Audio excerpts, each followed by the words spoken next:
pendapatan nasional. Ada yang bisa jelaskan apa itu pendapatan nasional? Pendapatan yang dihasilkan oleh negara. Pendapatan yang dihasilkan oleh negara bisa. Apa? Sekarang ini kan materi kita terkait ketenaga kerjaan. Apa pesan dari pendapatan nasional ke ketenaga kerjaan?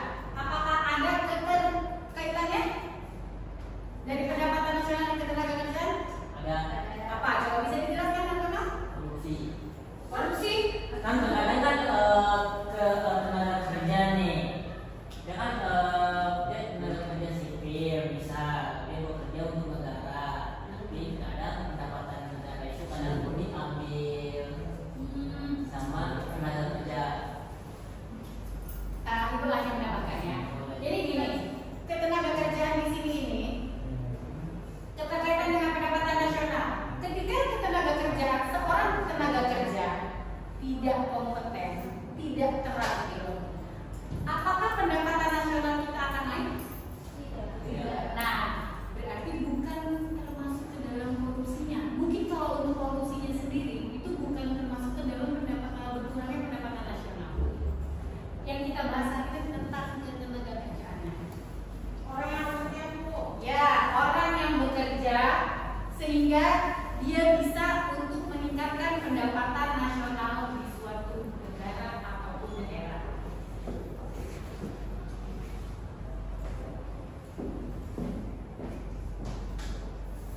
Nah, Ibu akan bacakan tujuan dari pembelajaran hari ini ya. Yang pertama, tujuannya untuk apa? Ada yang bisa baca? Mengidentifikasi jenis tenaga kerja. Terus, Membedakan antara tenaga kerja dan tenaga kerja. bagus. Lagi, Mendefinisikan konsep tenaga kerjaan.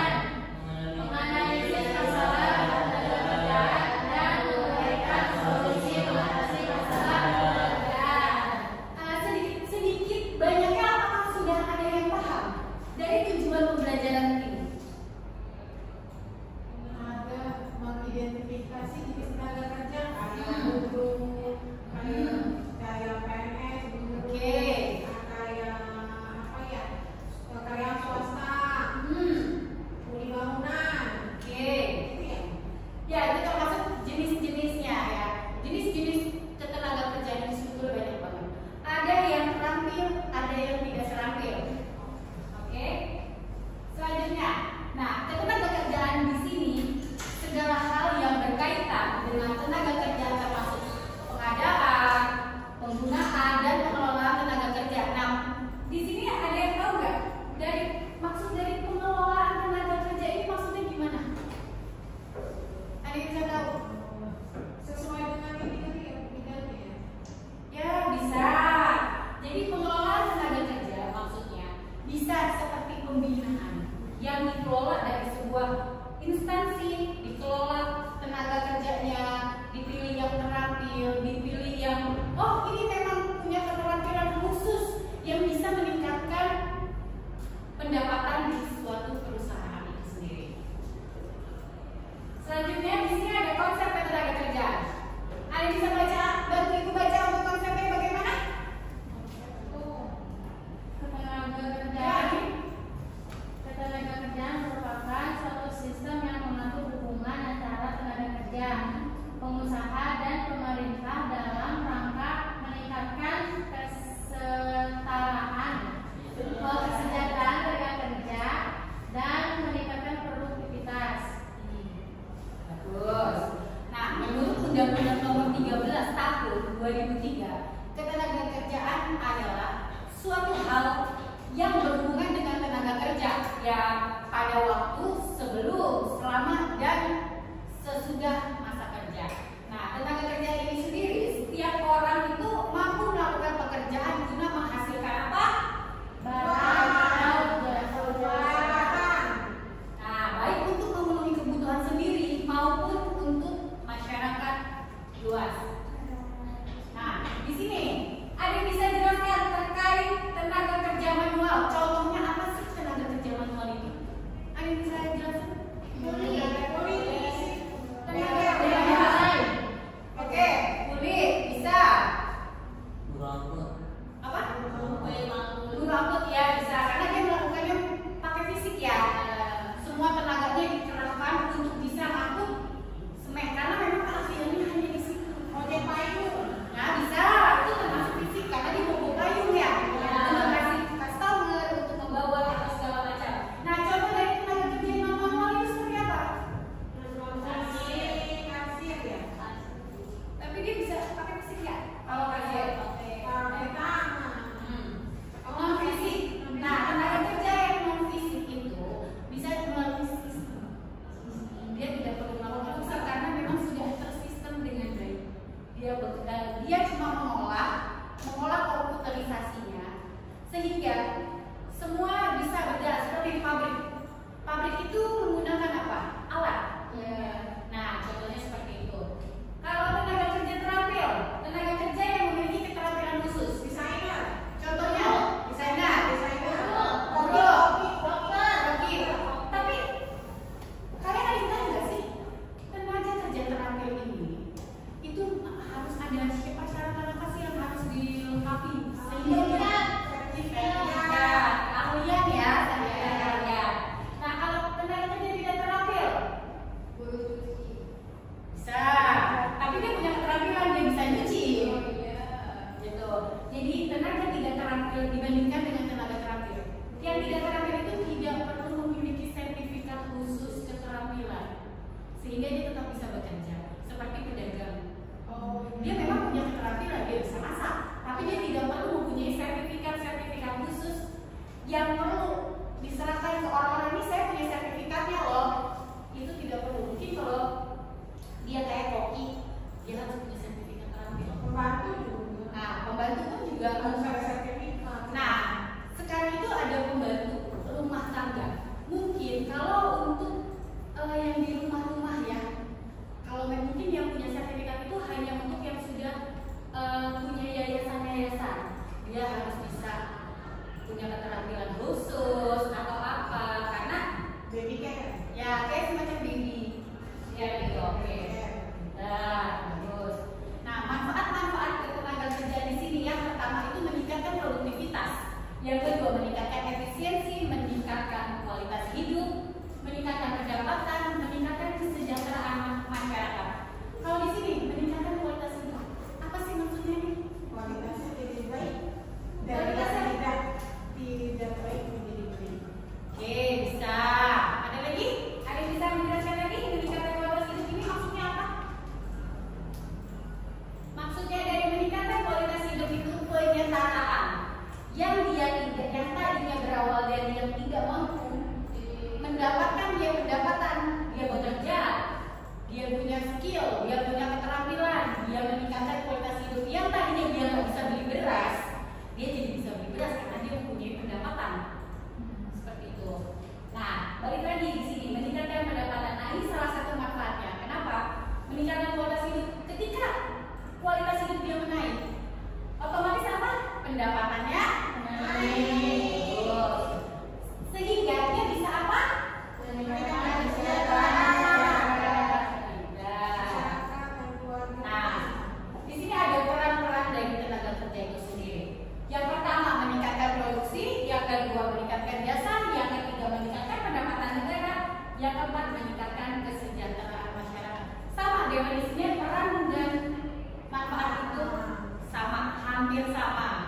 Cuman mungkin di sini untuk perannya itu sendiri memang memiliki peran khusus yang tersendiri. Apa itu ketenaga kerjaan? Baik. Di sini Ibu ada studi kasus yang akan Ibu bagikan. Kita coba untuk mau dengerin, maunya gimana nih, mau bagi kelompok atau pakai pulpen dioper sambil kita nyanyi? Kelompok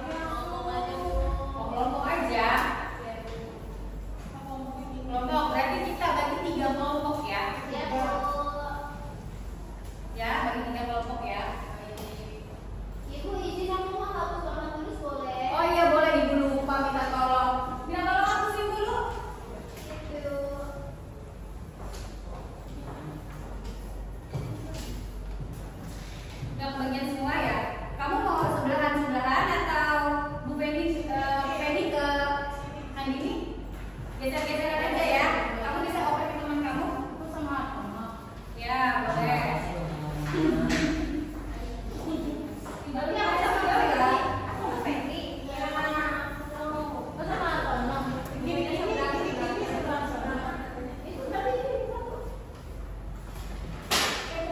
Aku sama Tono. Bu, boleh tukar nggak, Bu? kita aja. Boleh tukar nggak, Bu? Ya, sebentar ya. Kenapa emang itu? Nggak tahu, Bu, tanya sendiri, Bu. Kenapa? Enggak, Bu. Enggak apa-apa, Bu. Baik. Di sini ada papan pertanyaan. Keterkaitannya dengan ketenagakerjaan. Sebentar ya. Ini terkait ketenagakerjaan. Sebelum ini beralih ke papan ini, ada yang bisa kita ice breaking terlebih dahulu biar enggak pusing-pusing banget ya kan dari pendapatan nasional terus kita beralih ke tenaga kerjaan. Kira-kira ada yang punya ice breaking bagus nggak? Coba bisa disajikan?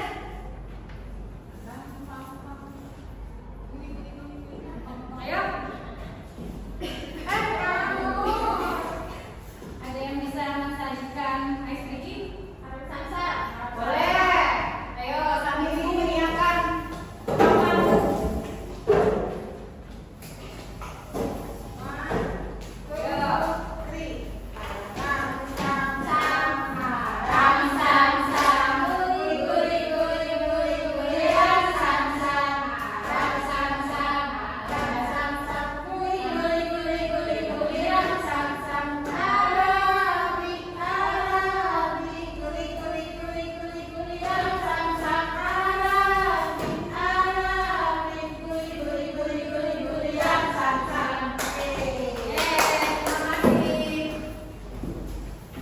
Baik, di sini coba.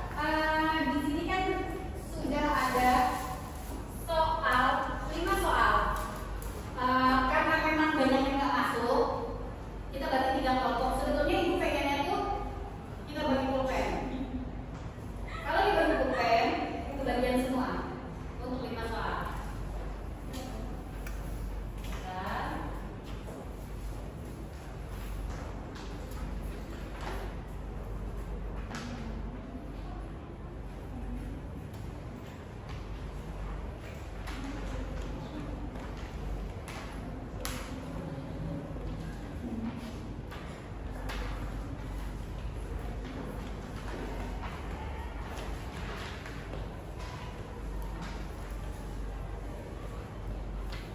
Baik, kita bagi melalui nyanyi tetap, tapi per kelompok. Nanti jangan milih kelompok siapa itu yang memilih, ya.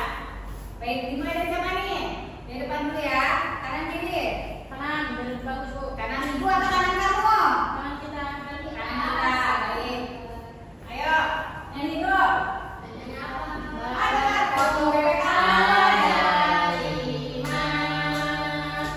Rupa-rupa warnanya, pria kuning kelabu, merah muda dan biru. Baratus.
perlindungan serta hak dan kewajiban tenaga kerja setelah berhenti bekerja.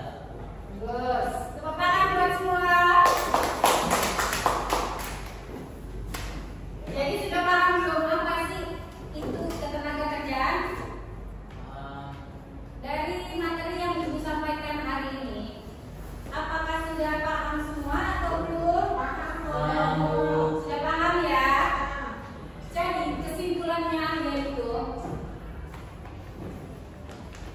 kesimpulan dari semuanya, ketenaga kerjaan itu memiliki peran penting dalam meningkatkan produktivitas, efisiensi dan kualitas hidup. Dengan memahami konsep pengertian, jenis dan manfaat ketenaga kerjaan, kita dapat meningkatkan kesejahteraan tenaga kerja dan meningkatkan produktivitas. Nah, setelah apa yang sudah kita pelajari hari ini, Ibu berharap kalian sudah paham yang konsep ketenaga kerjaan itu bagaimana dan bisa kalian terapkan nanti di dunia pekerjaan. Bagaimana cara menerapkan menjadi tenaga kerja yang terampil, menjadi yang kompeten. Mungkin apa sih cita-cita kalian? Kalian bisa jadi dokter, kalian bisa jadi guru, kalian bisa menjadi tenaga ahli yang profesional sehingga meningkatkan kualitas